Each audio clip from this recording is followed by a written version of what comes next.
You're listening to The Lyndia Grant Show. Think on these things with Lyndia Grant. Good evening, Radio 1 listeners. Thank you for tuning in to The Lyndia Grant Show. We're into summer now, and the times have gotten really hot.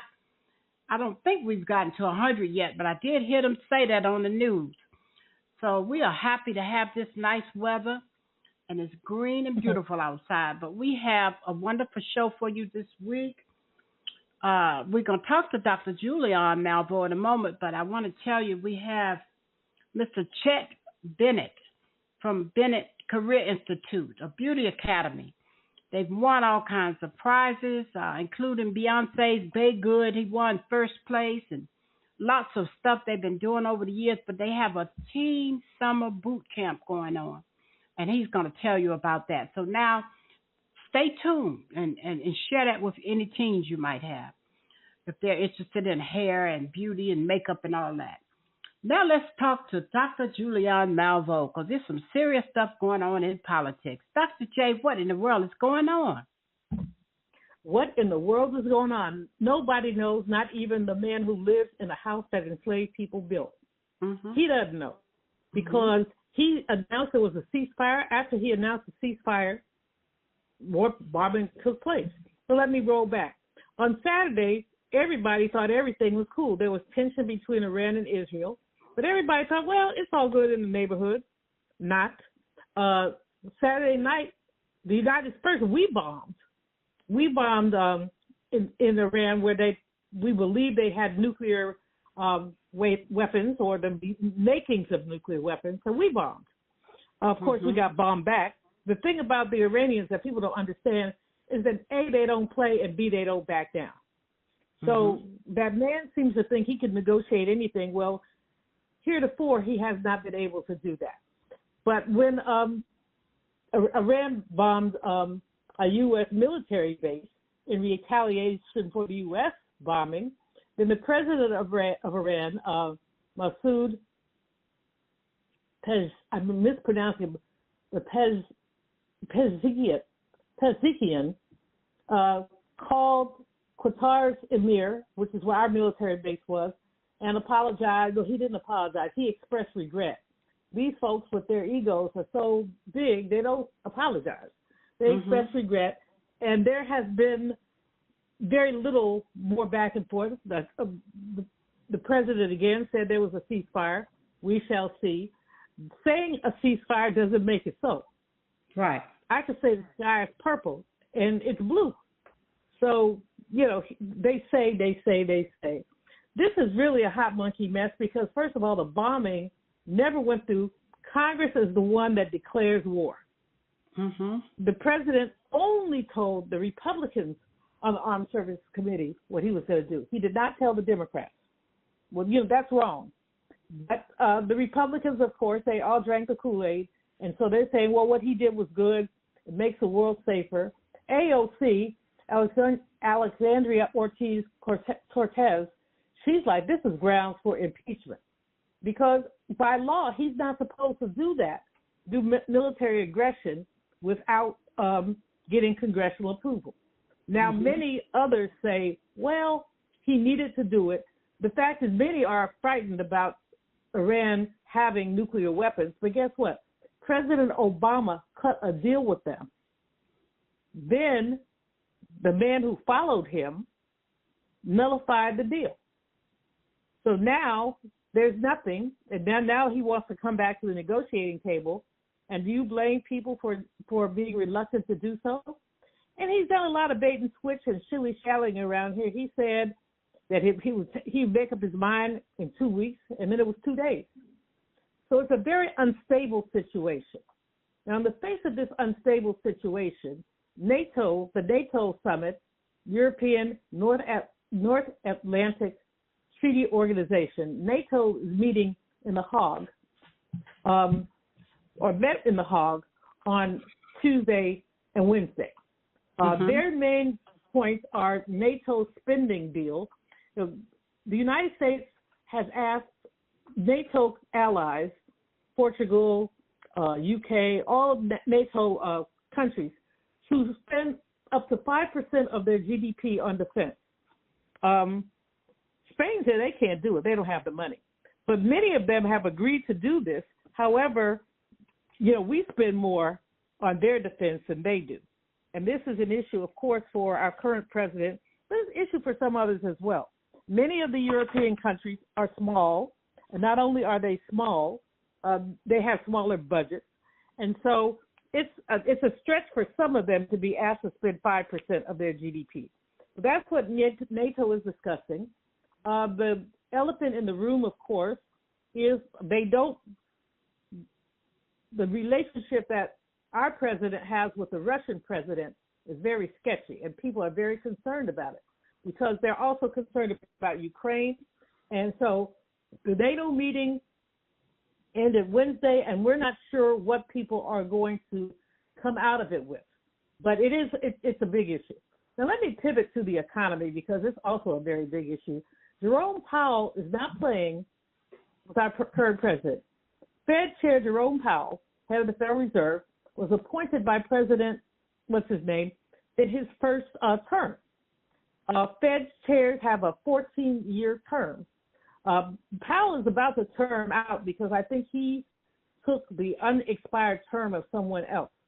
But the president keeps threatening to fire him. He keeps whoop-ticketing him. He wants the federal funds rate to go down to 2.5%. Powell isn't hearing it. He says he will not be pressured. He testified Tuesday before the House Financial Services Committee, and he responded to them by saying, he said, when are you going to reduce interest rates? He said the labor market is solid, inflation is elevated, price pressures will intensify. We've had 4 meetings with no increase, and we're not going to increase now. He says he's very comfortable waiting. He's willing to wait to see what the impact of tariffs is. And, of course, everybody's wanting to see. I predict that within the next 2 months, our indicators will look different, and we will begin to see the impact of tariffs. And one of the impacts of tariffs is going to be inflationary because, and especially, Lyndia, we have our young people going back to school. We have parents going to all those things, all those little tchotchkes. Many of them are made in China. And that's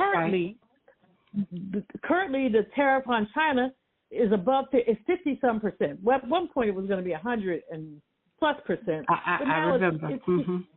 But now it's 50+%. And this has become the other issue. The president is running around making side deals here and side deals there.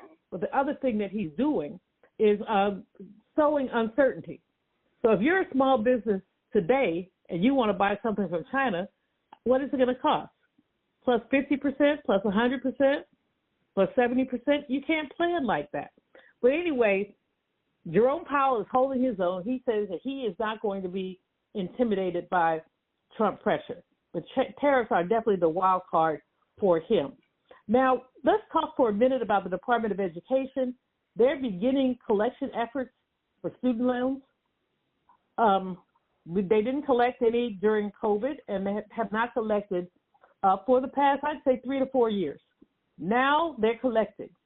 And what they're doing, they will garnish your wages. I mean, they're really not playing. They'll garnish your wages. They'll take your tax refund. If you have outstanding student loans, reach out to them before they reach out to you. We're talking about having at least 2 million borrowers who will possibly have wage garnishment. So garnishing wages, taking your tax return, a number of other things. The best thing for people to do is to contact their loan servicer. The best thing for them to do is to reach out first before they reach out to you. Now, I always like to have a fun fact or two. But here's a fun fact.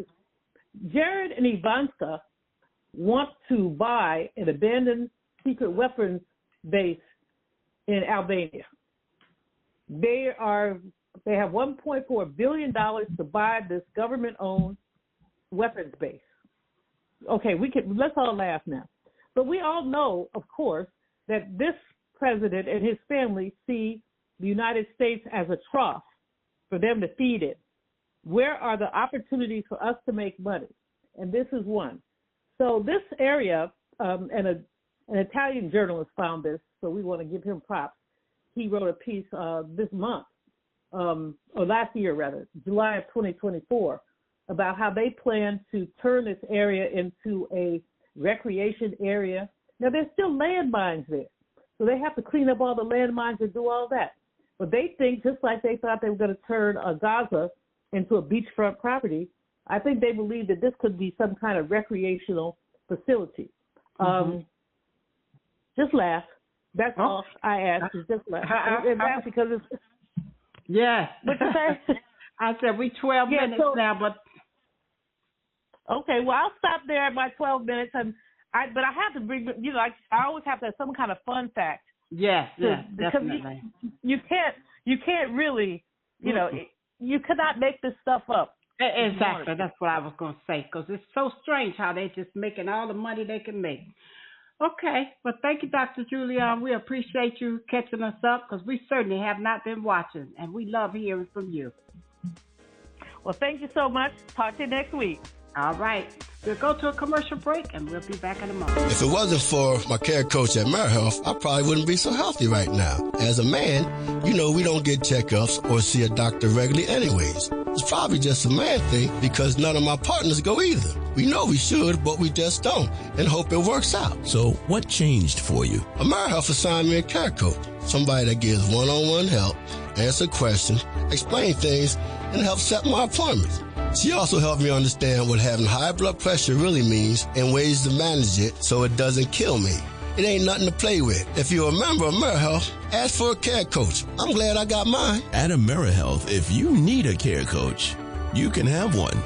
Just call us at 1-877-759-6224 to get connected. 1-877-759-6224. This program is funded in part by the government of the District of Columbia Department of Healthcare Finance. Mayor Muriel Bowser. Washington Informer religion columnist Lyndia Grant. Rosa Parks refused to give up her seat on a segregated Montgomery bus. In lectures on brotherhood, Ms. Parks often said, "People always say that I didn't give up my seat because I was tired." But that wasn't true. I was not tired physically. I was not old. I was 42. No, the only tired I was tired of giving in. Driven out of Montgomery by harassment and death threats, Detroit, Michigan became her new home. Rosa Parks will always be remembered as the mother of the civil rights movement. Raised in the AME church, she once said, "I remember finding such comfort and peace while reading the Bible." Read more in the religion column of the Washington Informer, an award-winning African-American newspaper. We don't report crime or gossip, just positive news. Pick up the Washington Informer or visit us online at WashingtonInformer.com. Call 202-561-4100 for more information. This is Frank Smith with the African American Civil War Museum in Washington, D.C., located at 1925 Vermont Avenue Northwest on the Green Line. Did you know that a recent study found that children who visit museums do better in school and in life than children who do not? So parents, teachers, and preachers, let's get moving. I promise you, if you bring your children to the African American Civil War Museum, they will be inspired by the images that they see. They will be impressed by our living history reenactors who are always available, and they will be involved in our scavenger hunt that takes them throughout our exhibit. That's the African American Civil War Museum, 1925 Vermont Avenue. Our hours are 10 to 6:30 on weekdays, 12 to 4 on Saturdays and Sundays. See it.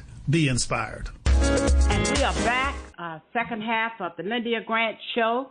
I'm excited today. Our second guest, Mr. Chet Bennett. Chet Bennett, also known as Chef Bennett. I even have some of his nice spices. They're very good. He's a licensed cosmetologist, school owner, salon owner, radio show host, formerly with WOL, Radio 1, conference host, instructor, motivational speaker, and he is an author. He's everything wrapped up in one. And so it's more, but because I told Mr. Bennett I don't want to take up the time, I want him to use this time today to tell the people what it is you want to know about the summer boot camp for the teens out there today. Welcome to the show, Mr. Bennett. Well.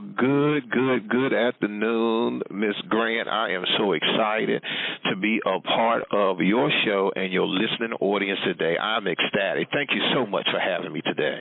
You're so welcome. I'm glad to have you, sir.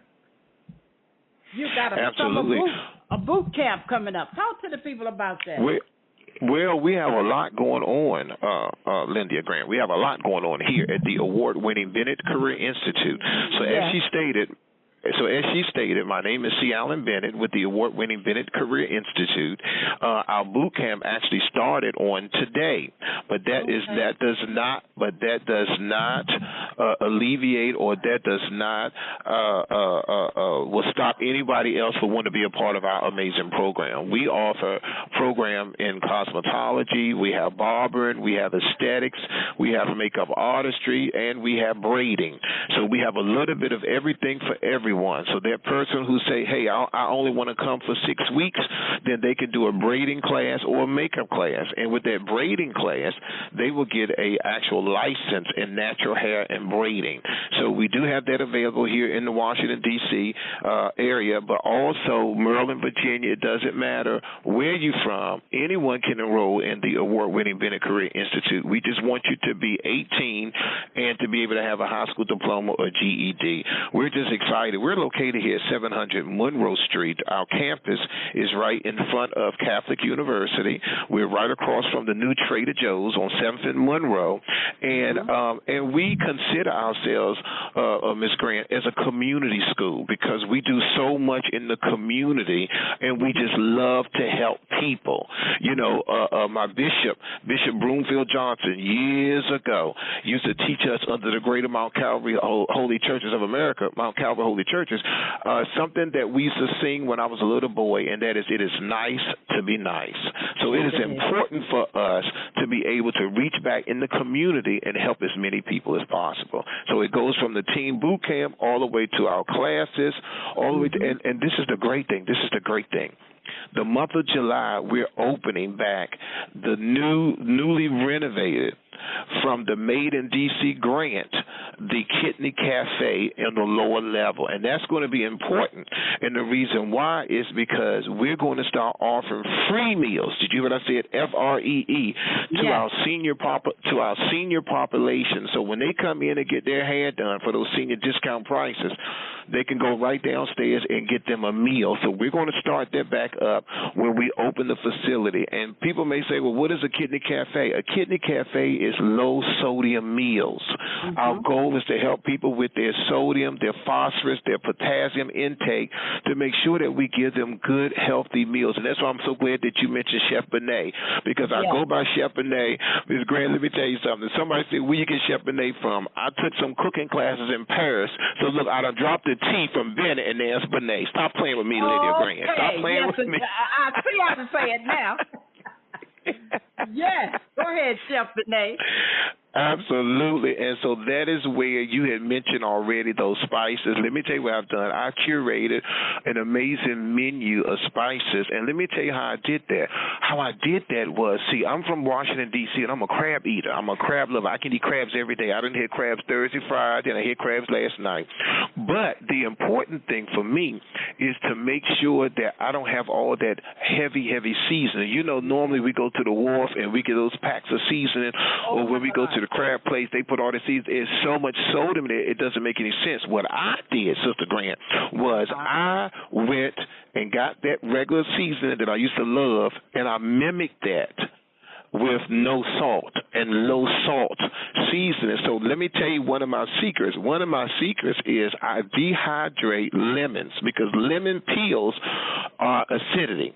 So I dehydrate the lemons, and when you do that, it gives you a salt-like taste.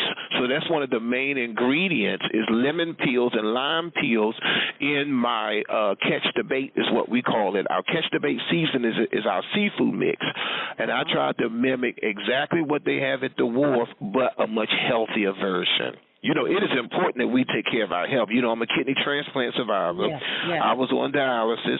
The leading causes of kidney failure is hypertension, obesity, diabetes. And guess what, Sister Grant? I had all of them. I know. I was the highest weight. I was 284 pounds at one time. I've been having high blood pressure since I was 26 years old, and I became a diabetic about 10 years ago. I found myself at 49 years old on a dialysis machine. And it was one of the most traumatic things that ever happened to me. I asked God, I said, God, if you give me an opportunity to get off of this machine, I'm going to spend the rest of my life working in the kidney space. And that's how we founded the CALAN, the C. Allen Foundation nonprofit.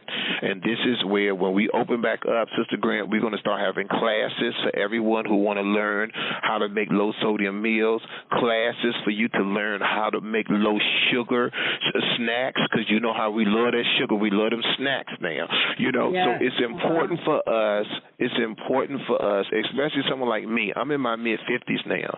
How many friends who I've had who had cancer scares already? How many people who are calling me and telling me that the doctor said they pre-diabetic and they don't understand what that means? That's why it's important. 700 Monroe Street on the lower level, we're going to be sending out information to the consumers about coming into the Kidney Cafe. It's going to be open to the public. Try the food. Find some things that you like, that you enjoy. We know what to use to make sure that we can help bring that sodium down. And let me tell you something now. I have not taken high blood pressure. And I have not taken any more high blood pressure medicine, any of that, since I started making my low sodium season. So you got to see it to believe it. You have to be able to start curtailing that appetite and curtailing and modify how you make your food, and that's important. Mm-hmm. And your taste will enjoy it, and then salt will be too salty. I noticed that about me, Mr. Bennett. My son to make food, the mashed potatoes were too salty, and it's probably not for everybody else, but it was for me. But you know what? And that is so funny. I'm so glad you said that, because that's my story. My story is, and no offense to my family, because I love my family, but we call the Bennett family the fat family, because my family's from North Carolina. So everything got pigtails and bacon grease and all that kind of stuff. But I'm telling you, Sister Grant, when I go to places, when I go out to eat, a lot of times I can't even eat the food. It is extremely salty to me because I don't eat salt anymore. That's right. Mm-hmm. So at one time it was a good thing because we didn't know no better. But look, it's important that when we know better, we do better. You do better. That's right. That's right. That's what Les Brown used to say. When you know better, you do better. Amen. When you know better, you do better. And that a lot of that has to do with, this is the biggest thing that I like to tell the audience. I like to tell the listeners that we have to become our own advocate. We have to look out for ourselves. I don't want to hear nothing about what no doctor had to say, all that kind of stuff. It's important for us to go to the doctor, but it's also important for us to do what we need to do for ourselves. Mm-hmm. Go ahead. I found out that things that I know about myself, the doctors don't know, and I just do those things that I know work for me. Absolutely. Let me tell you something. I took all kind of tests about 3 weeks ago. Still haven't received the results yet. But guess what? I know what I'm supposed to do. I know that I need to do some form of exercise 30 minutes a day. I know that I can't sit at a desk all day long. I have to get up and move around so you won't have that tension in your back. I know that at my age I have to stretch, Sister Lydia, 30 minutes in the morning when I get up and 30 minutes before I go to bed, so I can make sure that I have the activity of my limbs because of my age. When you get in your mid-50s, everything slows down. Everything slows down. So what you have to do is you have to constantly lift your own self up. Stop waiting for other people to do it. Do it yourself. That's right. Well, let me just say this real quick, because let me tell you what we're famous for doing. What we're famous for doing is we do everything for the church. We do everything for the church, but then what are we doing for ourselves? We have to take time for ourselves. We cannot, the day is dead when we're eating that fried chicken and all this stuff from the church house like that. Listen, I've been doing a lot of health fairs at different churches, and I tell them the truth. Y'all should be ashamed of yourself. We have to change the way we eat. We have to change our habits if we want to live longer and not have all these different diseases that come about with what we put in our mouth. It's all about what we put in our mouths. Yes, it is. And all of that has to change. And I know, I'm sorry, we're supposed to be talking about the boot camp, and I don't went on about food and all that. It's good. It's good. I do a lot because of stuff it is about important. diabetes, and because my mom had because it's important. Diabetes. Yes, it is. Yes, it is. Exactly. And do you know in our cosmetology program, in the first chapter, it talks about how we're supposed to eat. It talks about how we're supposed to do, how we're supposed to stand, the importance of water. All of that is crucial. Yes, it is. But, Mr. Bennett, give us a close because we're already almost at 13 minutes now. I know. I'm sorry. Well, everyone, I want you to go to CALANfoundation.org and fill out those forms so I can get back in touch with you. CALANfoundation.org. I would love to see you. Anybody interested in beauty school or sending your son or daughter, and that's BennettCareerInstitute.org. And it is a pleasure to speak with you today, Dr. Grant. Special time for me to spend this time with you, Sister Grant. Thank you so much. And thank you so much, too. All right, that concludes our show for the Lyndia Grant Show this week. Good day. Thank you for listening to the Lyndia Grant Show. Think on these things with your host, Lyndia Grant.